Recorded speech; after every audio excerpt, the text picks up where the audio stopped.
Hello viewers, welcome to my YouTube channel screen secrets hub.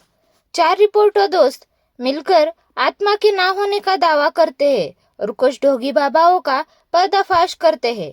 फिर उनकी मुलाकात होती है एक ऐसे साधु से जो कभी न्यूरोलॉजिस्ट रह चुका है।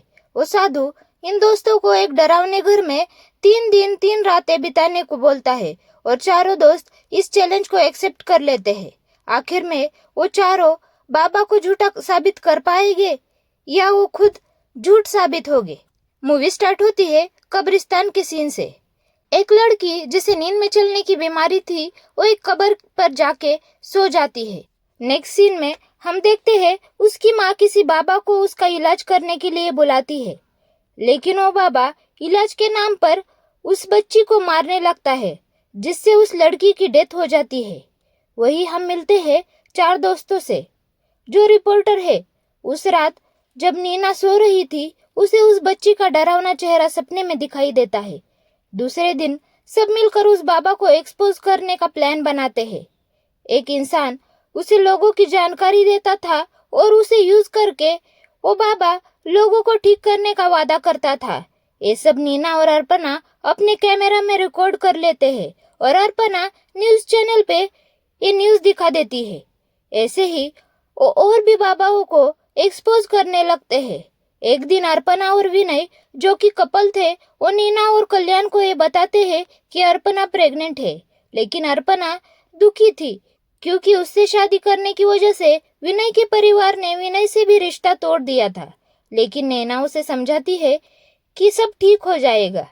नेक्स्ट सीन में कल्याण सबको एक डॉक्टर के बारे में बताता है जिसकी बीवी की बड़ी अजीब तरीके से डेथ हो गई थी, जिसके बाद वो डॉक्टर कहीं गायब हो गया, जिसे इंडिया में एक छोटे से गांव में जादू टोना करते हुए देखा गया है। हम सब मिलके इसका भी पर्दाफाश कर देंगे ये सोच के सब उस गांव जाने का प्लान बनाते हैं, पर अर्पणा का दिल उस बात के लिए मान ही नहीं रहा था। वो बार बार सबको वहां जाने के लिए मना कर रही थी, पर सभी के साथ वो भी उस गांव के लिए निकल जाती है। इधर गांव में हम एक फैमिली को देखते हैं। माँ पूर्णावती, उसका बच्चा और हस्बैंड मेला घूम के एक शादी को जाने वाले थे और एक आदिवासी फैमिली जो अपनी लड़की पैसा आया है इस शख्स से उसी बाबा से मिलने जा रहे थे। रास्ते में इन चारों दोस्तों का पूर्णावती के बाइक से एक्सीडेंट हो जाता है, जिसमें पूर्णावती एक खाई में गिर जाती है। उसे बचाने के लिए उसका हस्बैंड जोर जोर से चिल्लाने लगता है। तभी वहां से गुजर रहे आदिवासी आदमी आता है, खाई में नीचे उतरता है, लेकिन तब तक पूर्णावती की डेथ हो गई थी। वो वहां से उस बाबा के पास निकल जाता है। इधर चारों दोस्त बिना रुके आगे बढ़ते हैं। उस बाबा के आश्रम में जब वो आदिवासी पहुंचता है तब वो किसी तरह का लड्डू खिला के देखता है वो बीमार है या उन पर किसी तरह का साया है। उस आदिवासी की बेटी को भी बस मानसिक बीमारी थी, तो वो उसे डॉक्टर को दिखाने को बोलता है। तभी वहां वो चारों दोस्त पहुंच जाते हैं और वो आदिवासी अचानक से उन पे हमला कर देता है और बाबा उसे कैसे तो काबू कर लेता है। आगे हम देखते हैं नैना उस बाबा को ये सब काम छोड़ने बोलती है और कहती है आत्मा जैसी कोई चीज नहीं होती।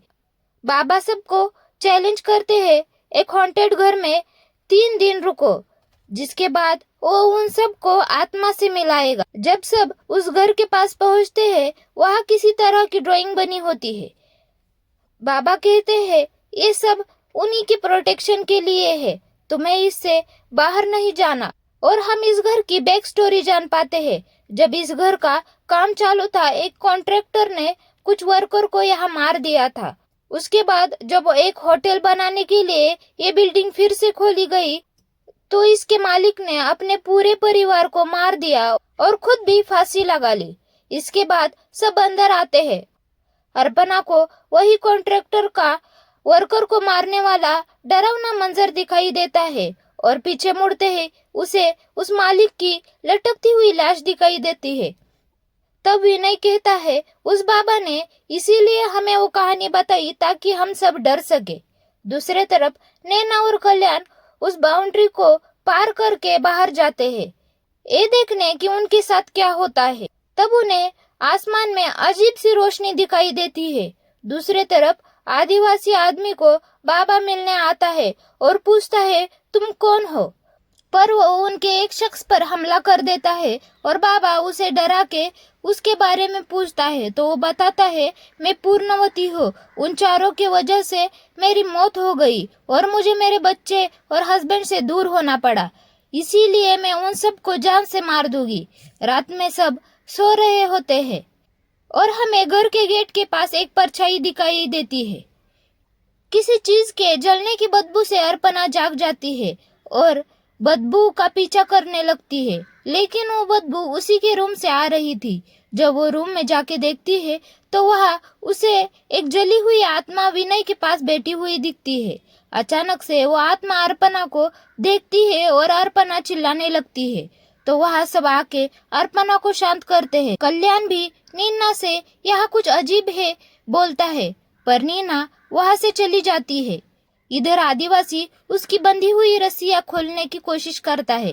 नैना अचानक से जाग जाती है। जब वो खुद को आईने में देखती है वहाँ उसकी परछाई नहीं होती, जिससे वो डर जाती है। अचानक से डेमोनिक एंटिटी उसके सामने आ जाती है और वो डर के कल्याण के पास पहुंचती है। जब नैना कहती है जरूर इस घर में कोई ड्रग्स है, दोनों मिलके घर में देखते हैं तो उन्हें घर में एक जगह कुछ जलता नजर आता है। दूसरे दिन सब बाबा से मिलते हैं, इस बारे में पूछते हैं। इस पे वो बाबा कहता है ये सब तुम्हारे सुरक्षा के लिए हवन किया हुआ है। नैना इस सब को अभी मिटाने बोलती है तो उसके शिष्य वो रक्षा सूत्र और वो हवन कुंड को पानी से मिटा देते हैं।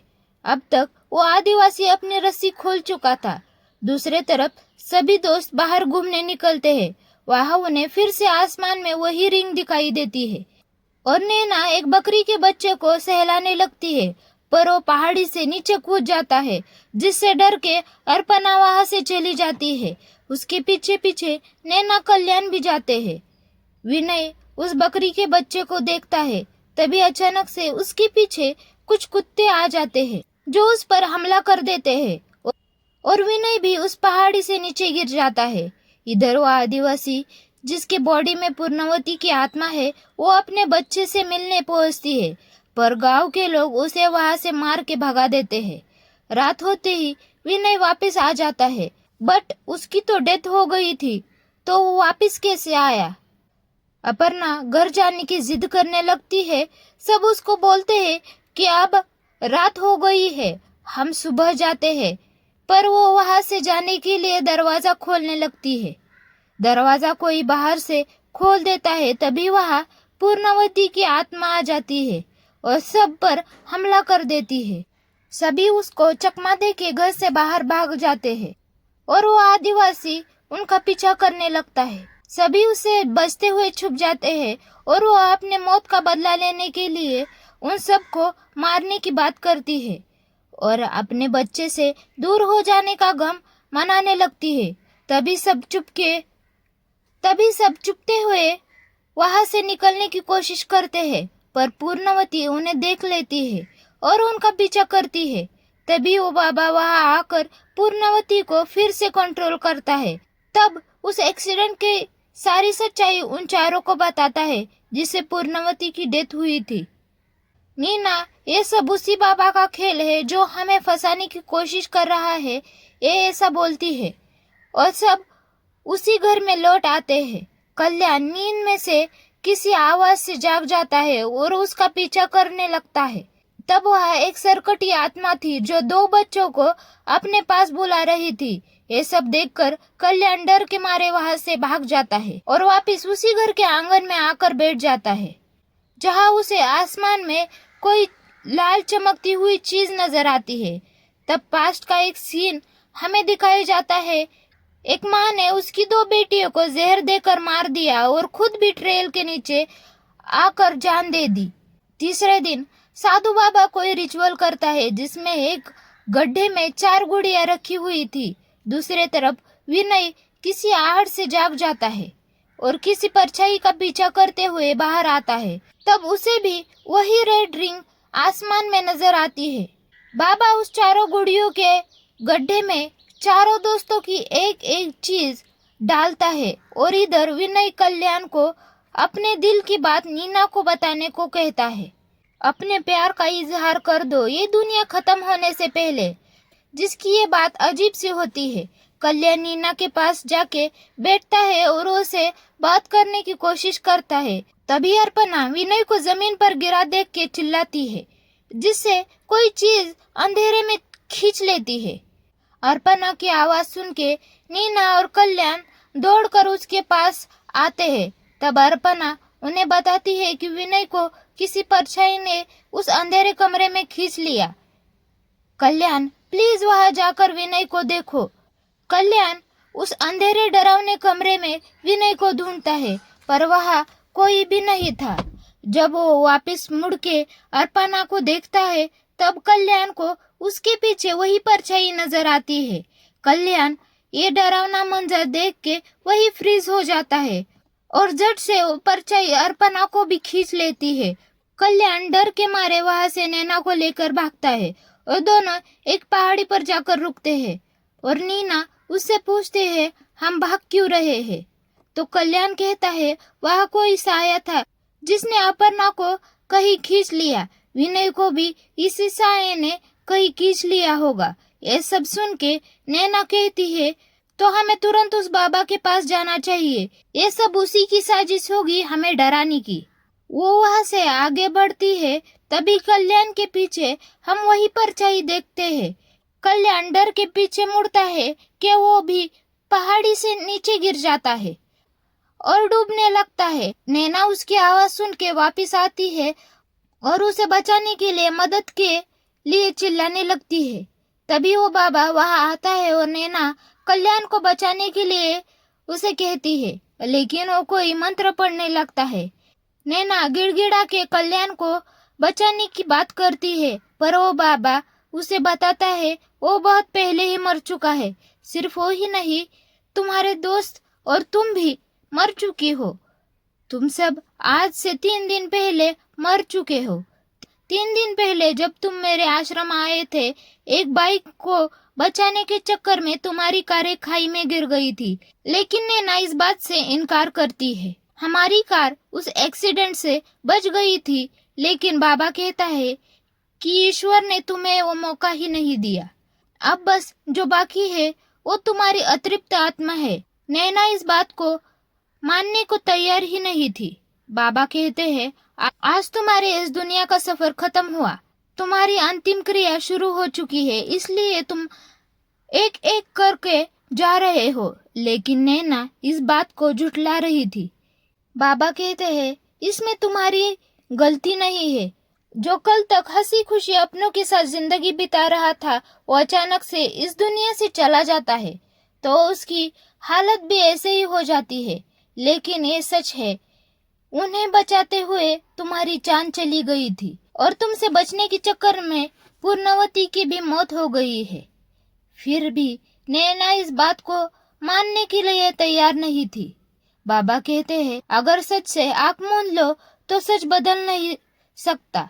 और उसके सर पर हाथ रख के उसे वो मंजर दिखाता है जब उनकी कार खाई में नीचे गिरी और सब मर गए।